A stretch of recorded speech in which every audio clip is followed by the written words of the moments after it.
이제 니느웨 오늘 나훔 말씀은 3장이어서 좀 짧지만은 굉장히 문학성이 뛰어나고 아름다운 시적인 표현들이 많이 있는 작품입니다.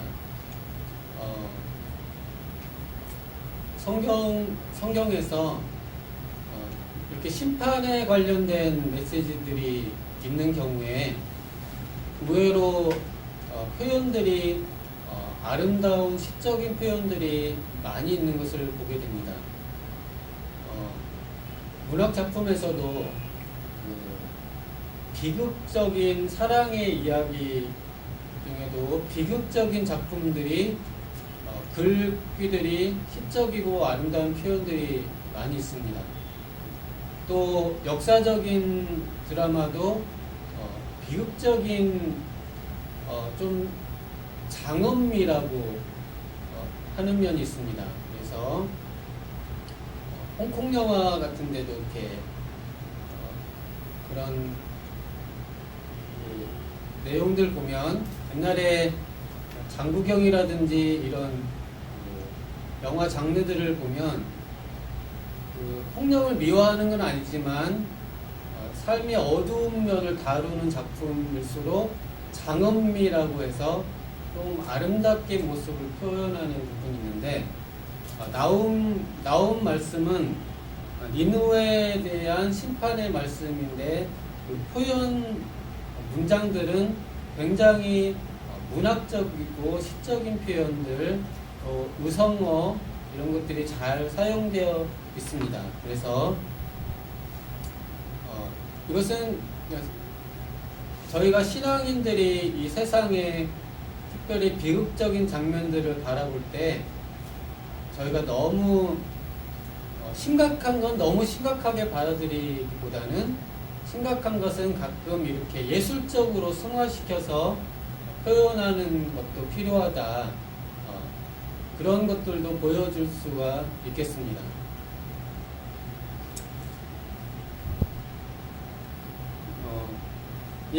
니느웨는 그 전에 요나 말씀을 한번 전했었기 때문에 니느웨에 대해서는 익숙해질 것입니다. 그래서 요나의 말씀하고 연장선상에서 나훔을 보시면은 이해가 좀 더 쉽게 되실 수 있고, 이 나훔이라는 선지자는 그래도 요나 다음에 이제 온 선지자가 되겠습니다. 니느웨 사람들은 요나의 전도를 받아서 스스로 즉시 그리고 기꺼이 하나님의 말씀을 영접하는 모습을 보여줬었습니다.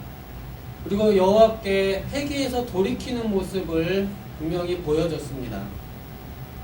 하지만은 얼마 지나지 않아서 하나님을 경외했던 것, 또 그 전에 출발했던 길에서 다시 원래대로 그 길을 계속 지속해가는 대신에 이제 아수르라고 하는 제국이 그들의 영토를 확장해 나가는 그 국가적인 전략을 취함에 있어서 원래 하나님을 경외하고 하나님의 말씀대로 쫓아가는 것이 아니고 다시 세상적인 수단으로 그들이 변형되어져 갔다는 것을 알 수 있습니다. 그들이 경건한 종교를 저버리고 신약성경에서 말씀하시는 것처럼 그들이 토했던 것으로 다시 되돌아가서 하나님의 백성들을 박해함으로써 결국 하나님의 공의로운 심판을 자극해서 불러일으키게 됩니다. 그러므로 그들의 성 니느웨는 멸망을 당하게 되고 니느웨 아수르의 한 지방국가였던 바벨의 지방국가의 작은 왕이었던 무로닥 발라단이라고 하는 이사야서에서 표현되는 무로닥 발라단이라는 왕, 다른 말로는 느부갓네살이라고 하는 바벨론 왕에 의해서 아수르가 점령당하게 되고 아수르 제국 전체를 이제 바벨론이 이제 장악하게 됩니다. 여기서 보면은 지금 니느웨에 대해서 자꾸 말하는데 성경에서 왜 이런 니느웨를 자꾸 이야기하는지, 니느웨하고 바벨론이 둘이 싸워서 어떻게 하겠다는 건지 그게 중요한 게 아니고, 여기서의 관심은 이렇게 원수들이 서로 싸워가면서 멸망당하는 과정을 통해서 하나님의 지속적 관심은 하나님의 백성 이스라엘, 그의 교회에 있다는 것을 보여주고 있습니다. 하나님은 그의 교회에 대한 긍휼과 관심과 사랑을 그친 적이 없으시기 때문에 그의 선지자 나훔 선지자를 보내어 주셔서 이스라엘에 남은 경건한 그의 교회를 위로하시기 위해서 이 말씀을 주신 것입니다. 즉 경건한 자들의 대적들이 멸망하는 것이 결국 하나님의 백성의 위로를 위해서 저 대적들의 멸망이 반드시 성취될 것을 보여주고 있습니다. 여기서 이제 나훔은 어느 시대에 활동했는가에 대해서는 보통 이제 히스기야 왕 때 주로 활동했다고 말해주고 있습니다. 저번에도 말씀을 드린 것처럼 성경 첫 부분에 시대에 대한 표시가 거의 없으면은 시대가 그렇게 중요하지 않고 그 안에 있는 핵심 메시지가 좀 더 중요하다고 했습니다. 여기서는 어느 왕 치하에서 활동했다는 표현이 없어서 결국 결론은 시대가 그렇게 중요하지는 않다는 것입니다. 여기에 대해서 유대의 랍비들은 나훔이 므낫세 때 활동을 했다, 이런 식으로 주장을 합니다. 하지만 여러 가지 근거들의 비판 요소가 많고 주로 히스기야 왕 때 활동했을 것이라고 보고 있습니다. 여기서 하나 알 수 있는 것은, 예전에 한번 요엘에서도 시대에 어느 왕이라는 치세가 없으면 그게 훨씬 더 묵시적이고 하나님의 말씀의 메시지가 중요하다고 했습니다. 그래서 역으로 생각하면은 시대가 정확하지 않은데 정확하다고 우겨대는 사람들에 대해서도 그렇게 하면 안 된다는 것입니다. 예전에 다미선교회라고 언제 예수님이 재림하신다 이렇게 말한 사람도 있었습니다. 그런 사람들은 정확하게 성경의 몇 구절을 가지고 전혀 근거 없진 않지만 몇 구절을 가지고 우겨대니까요.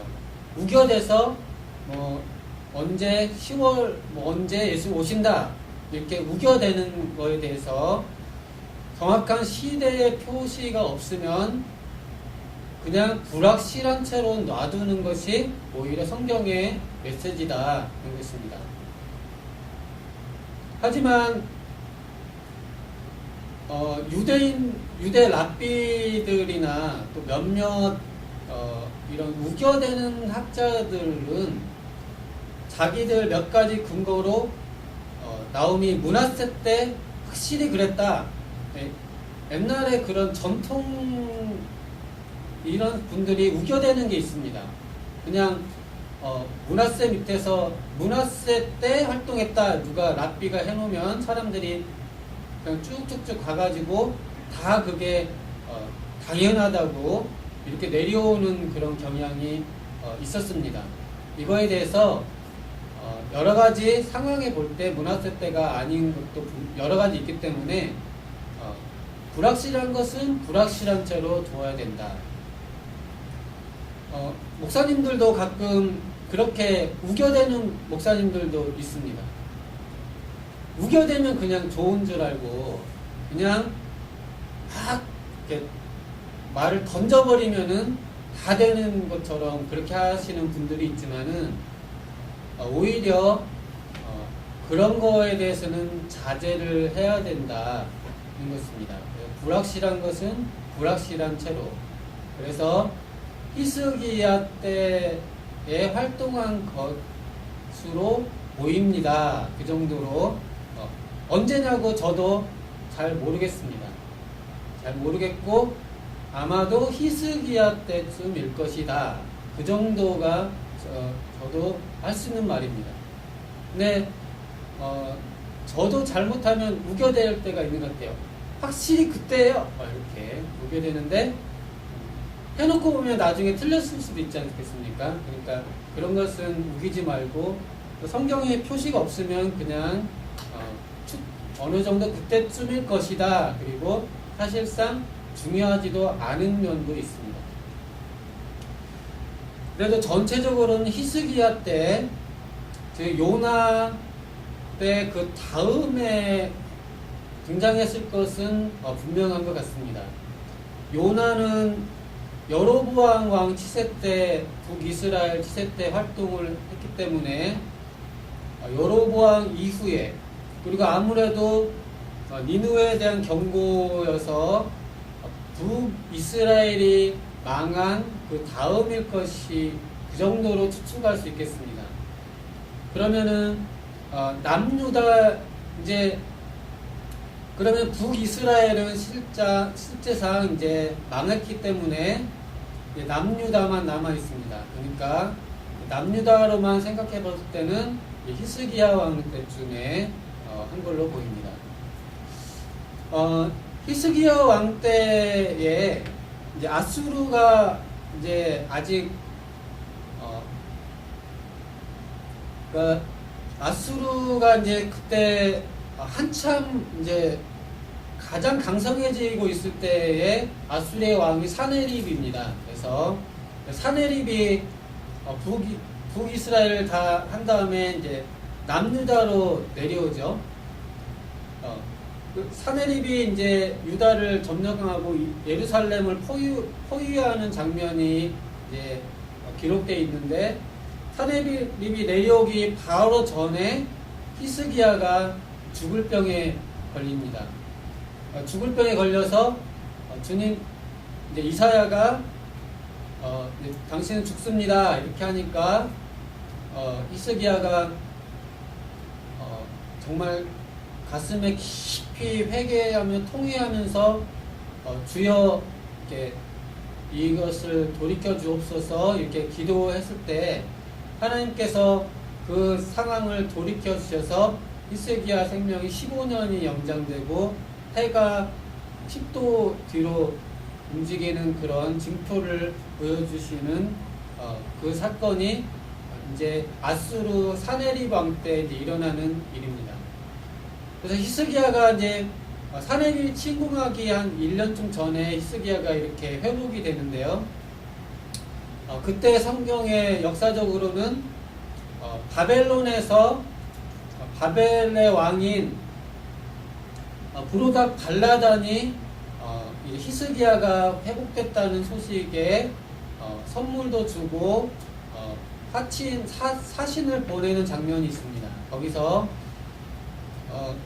그때 히스기야가 하나님의 영광을 드러낼 좋은 기회였는데 그때 자칫 교만해져 가지고 내가 이렇다고 교만해져서 성전 기병이며 다 이런 것을 바벨론에게 보여주는 장면이 나옵니다. 그래서 이사야가 나중에 결국 이것도 다 바벨론에게 다 끌려갈 것이다. 그리고 그렇게 예언을 하게 됩니다. 그때 왜 그렇게 했냐면은 이 바벨론은 아수르 제국의 작은 그러니까 원래 바벨론은 아수르나 바벨론은 다 메소포타미아 그쪽 부분인데 옛날에 창세기에서 니무롯이라고 큰 거인이 그 니느웨라고 하는 성을 건설하고 그곳에서 아수르랑 이게 그러니까 이 바벨론 아수르는 쌍둥이처럼 둘이 싸우지만 항상 비슷한 사람들입니다. 그래서 크게는 아수르가 크게 가는 것이고요. 아수르가 먼저 큰 나라였고, 하지만 이 바벨론 사람들도 아수르랑 항상 티격태격했습니다.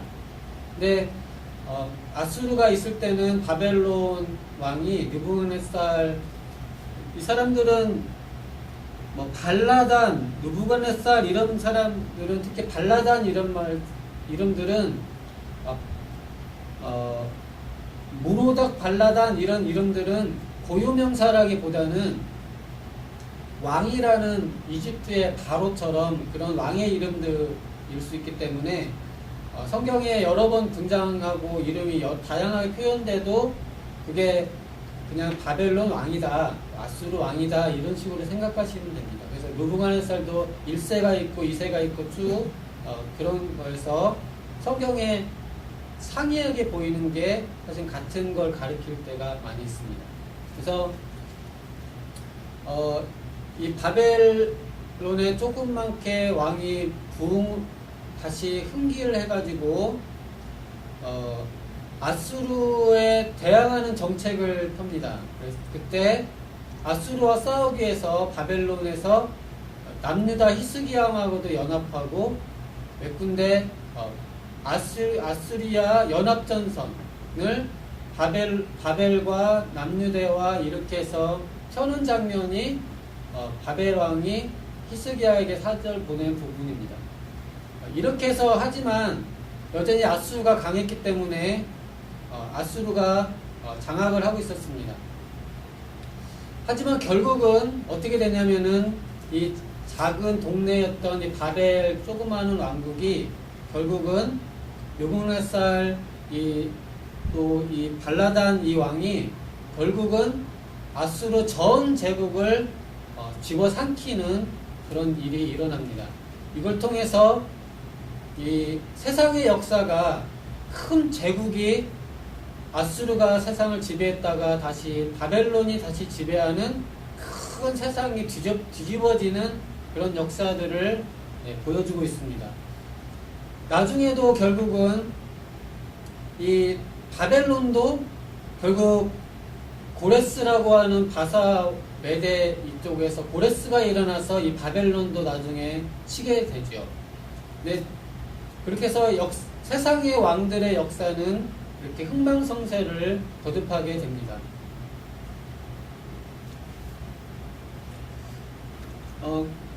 그러면 이제 저희가 이것을 바라볼 때 하나님이 왜 그러면 이렇게 세상 역사들을 여기 성경에서 잘 깊이 다루고 있느냐? 그것은 우리 교회에게 교훈을 주기 위해서입니다.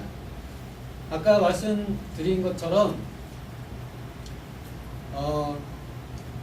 나움에서도 앞에서 말하지만 하나님은 인자하시고 오래 참으시는데 반드시 나중에 심판을 하신다고 나움 선지자는 말하고 있습니다.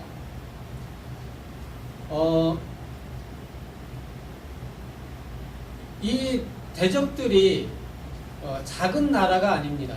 작은 나라가 아니고 또 이 아수르나 바벨론에 의해서 고난당하는 교회의 고난이 또 작은 고난이 아닙니다. 나라가 망하기도 하고 또 뭐 므낫세 같은 그런 유대 왕들이나 또 시드기야 같은 경우는 뭐 눈을 빼가지고 끌려가기도 하고 갈고리로 깨가지고 끌려가기도 하고 그런 역사들이 있기 때문에 교회가 당한 고난이 결코 가볍지 않습니다. 그러면 또 바벨론 유수로 끌려가고 또 아수르가 북이스라엘에 행한 것은 완전히 백성들을 이주시켜가지고 섞어버리는 그런 일들도 해서 이들이 굉장히 잔인무도한 사람들, 그런 면이 있습니다. 그래서 이들이 경건하게 하나님의 도를 행하는 것이 아니고 세상적인 술법을 써가지고 굉장히 겉모술수가 뛰어나고 굉장한 기교가 있고 예리하게 일들을 진행해 갔기 때문에 선하고 경건한 하나님의 백성들은 그들 앞에 무참하게 그냥 당하고 뒤통수 맞고 이렇게 짓밟히게 되는 경우들이 많이 있습니다. 그런 경우에 저 아수르에 대해서 어떻게 바라볼 건지, 저 갈대아 바벨 사람들을 어떻게 바라볼 건지, 저들은 아수르는 굉장히 예민해, 정교하게 치밀하게 이렇게 정말 요즘 말로 아주 똑똑하게 그냥 일 처리해가지고 잘하는 사람들이고, 갈대아 사람들, 바벨 사람들은 완전 인정사정 보지 않고 애기들도 들어서 그냥 바위에다 치고 막 그런 잔인무도한 사람들이고, 아수르 사람들은 굉장히 정교하고 뛰어난 능력을 갖고 있는 수완이 뛰어난 사람들입니다. 그런 사람들에 의해서 이 하나님의 교회는 항상 속수무책으로 당하기 때문에 우리는 맨날 당하면서 우리는 조영 목사님이 늘 강조하시듯이 착하게 이렇게 살다가 간접슬개도 다 빼주고 이렇게 살다가 결국 우리만 그냥 남한테 다 내주고 그냥 우리 망신당하는 거 아니냐. 그렇게 그러면 우리도 우리 살던 데서 좀 바꿔서 이렇게 착하게 살 것이 아니고 이제 우리도 좀 세상적인 방법으로 살아보자. 그렇게 생각할 수가 있겠습니다. 이런 때에 저들의 삶을 우리가 어떻게 봐야 되는지 나움에서 한번 보여주고 있다고 하겠습니다. 특히 아수르에 대해서는 좋은 표현이 하나 있는데 3장 4절에 보시면은 아수르에 대한 표현이 잘 있습니다. 여기에 한번 읽어보시겠습니다. 3장 4절. 이는 마술에 능숙한 미모의 음녀가 많은 음행을 함이라. 그가 그 음행으로 여러 나라를 미혹하고 그의 마술로 여러 족속을 미혹하느니라. 여기서 아수르에 대한 표현이 그가 마술에 능숙하다. 그러니까 굉장히 기술이 뛰어난 걸 알 수 있습니다. 그리고 미모의 음녀라. 그러니까 아수르가 굉장히 미인이었다고 표현하고 있습니다. 그러니까 미모를 갖고 출중했다는 거죠. 그러니까 아수르에 대한 표현은 마술에 능하다 이 말은 굉장히 술수가 굉장히 뛰어난 거예요. 세상에 대한 수가 밝아요. 수가 밝아가지고 다 알아요. 이렇게 하는 거 수가 아주 밝아요. 부동산 어디 가면 언제 땅이 얼만큼 오르고 뭐 어디에다가 집을 사두면 언제 돈이 오르고 그런 수완이 아주 뛰어난 사람이고 또 미모를 갖고 있다고 했습니다. 미모라는 것은 굉장히 매력적이고 아름다운 것을 말하고 있습니다. 그러니까 아수르가 어떻게 해서 세상 제국을 점령하고 나아갔냐면은 이런 술수와 미모로 이렇게 해나갔다는 것입니다. 저희도 이제 이 교회를 개척을 하는 현장에 있어보고 또 주변에도 보면은 교회도 처음에 개척할 때는 순수한 마음으로 시작합니다. 그래서 니느웨도 처음에는 요나 말씀에 회개도 하고 그랬습니다. 근데 니느웨가 이제 제국을 확장해 나가다 보니까 안 되겠는 거예요. 하나님 방법대로 경건하게 해가지고는 안 되겠어요.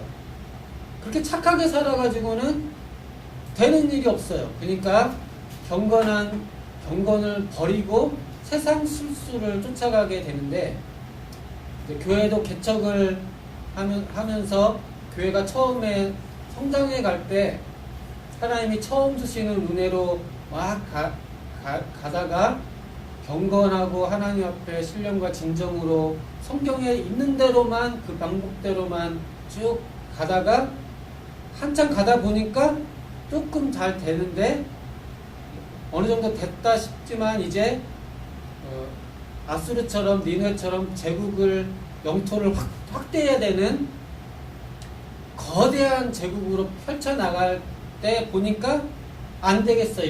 이렇게 해가지고는 안 되겠어요. 그래서 이제 세상적 방법을 도입하게 되는 겁니다.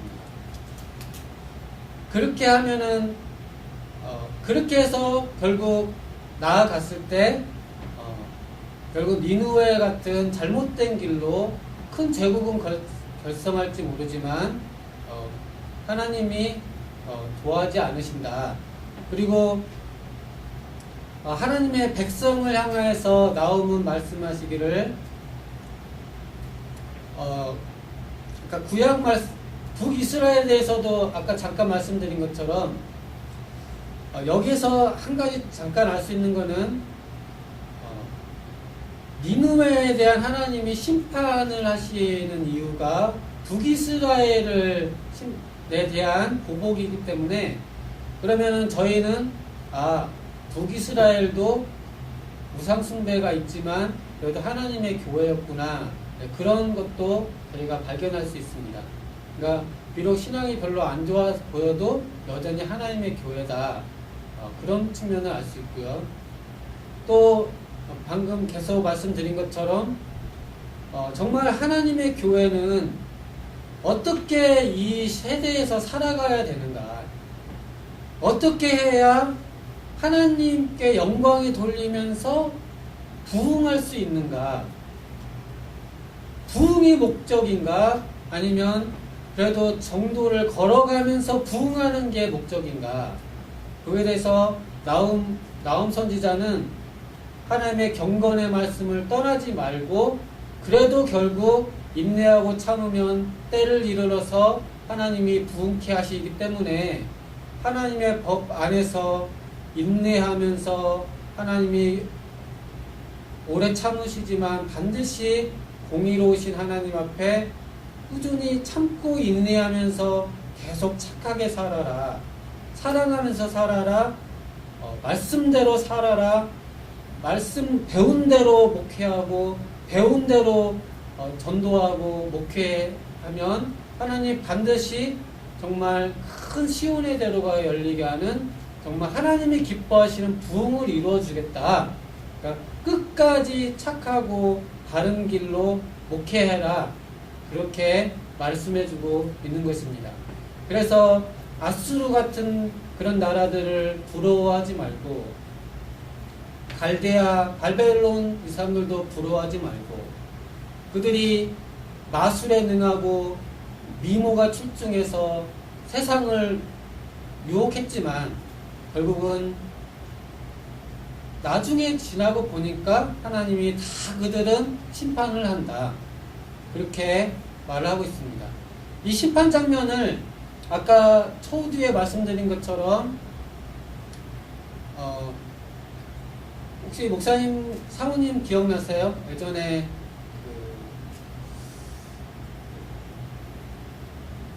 주먹, 혹시 영화 중에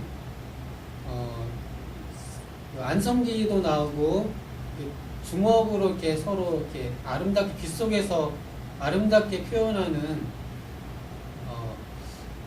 그러니까 하나님의 심판의 모습을, 그러니까 저희는 이제 기독교인이기 때문에 착하게 살고 말씀대로 살기 때문에 사람들이 다 아무것도 모르고 저러나 보다. 그런데 저희는 사실은 깊이 있는 안목이 있습니다.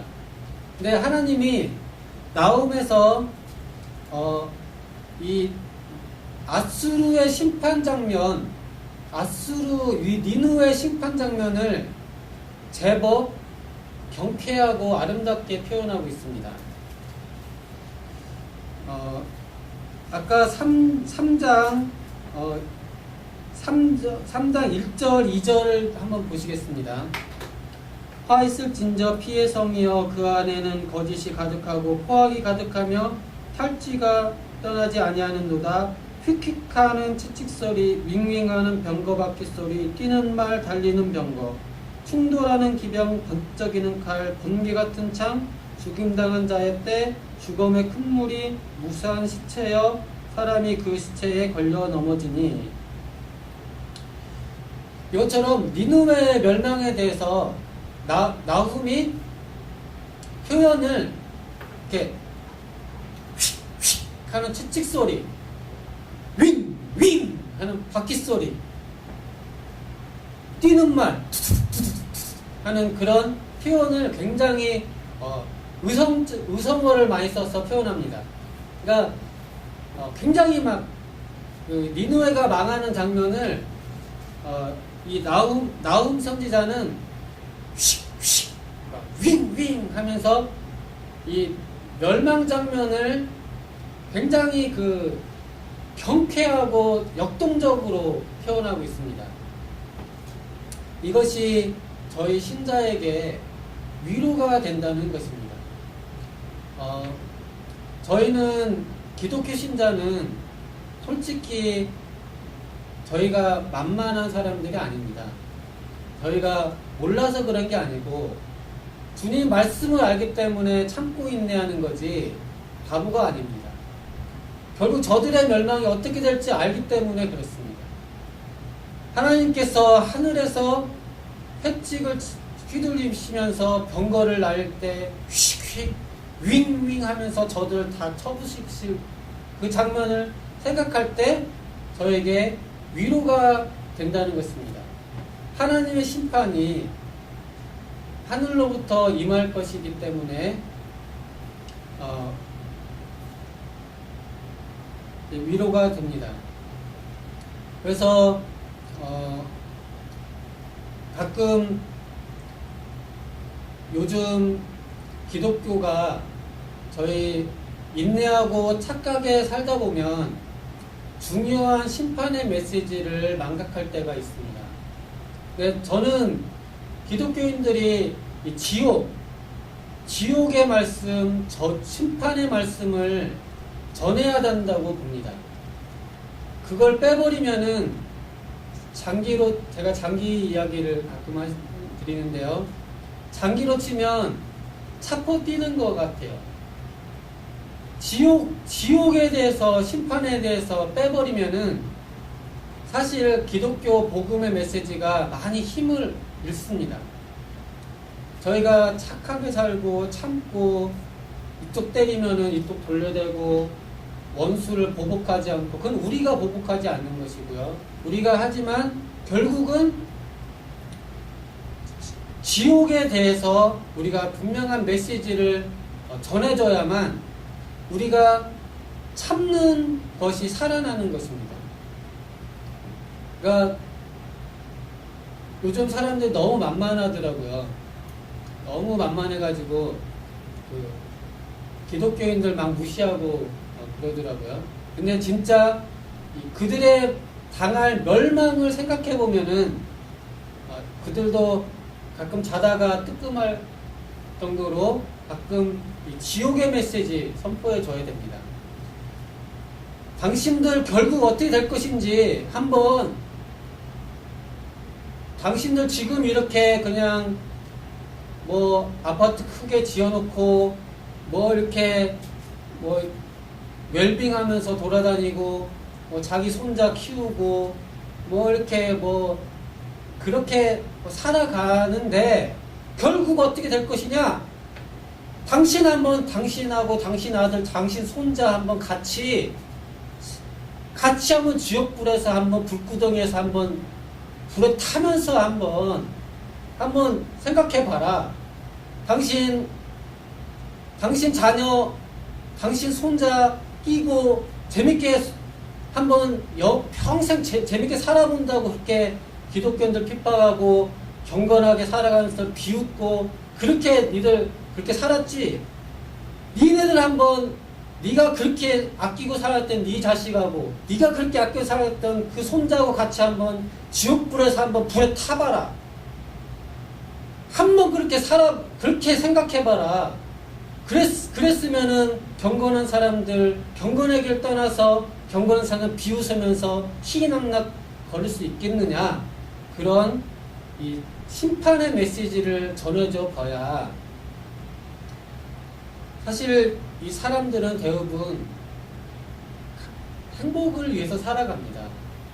자기 자식 잘 되고 시집장가 잘 가고 자기 손자도 잘 되는 작은 행복을 위해서 살아가기 때문에 사실 정확한 심판의 메시지를 전해주면 당신이 꿈꾸는 그 작은 행복이 그렇게 살아서는 결코 보장이 되지 않습니다. 그렇게 당신이 꿈꾸던 작은 행복이 몇 년 후에 그렇게 다 날아가 버리고 비참하게 그렇게 괴롭게 살 것이 뻔한데 왜 돌이키지 않습니까? 라고 심판의 메시지를 분명히 전해줘야 하나님의 복음이 힘있게 살아난다는 것입니다. 그래서 오늘날도 만약에 한국교회에 다시금 한번 부흥이 일어난다면은 다시 한번 심판의 메시지, 지옥의 메시지가 선포될 때 한국교회가 다시 깨어나서 대충 살던 목사님들 회개하고 대충 이렇게 하면 천국 가겠지 하던 목사님들 회개하고 대충 재산 빼돌려서 이렇게 자기 뱃속 차려가던 목사님들 회개하고 그 사람들 천국 갈 것 같지만 죄송하지만 못 갈 수도 있습니다. 지옥 갔으면 어떡하시려고 그럽니까? 경건하게 바른 목회하는 사람들 비웃으면서 그렇게 하시다가 정작 천국 못 가실 수도 있습니다. 죄송하지만. 그러니까 지금이라도 깨어서 목회 제대로 하십시오. 성도님들도 신앙생활 제대로 하십시오. 그게 살 길입니다.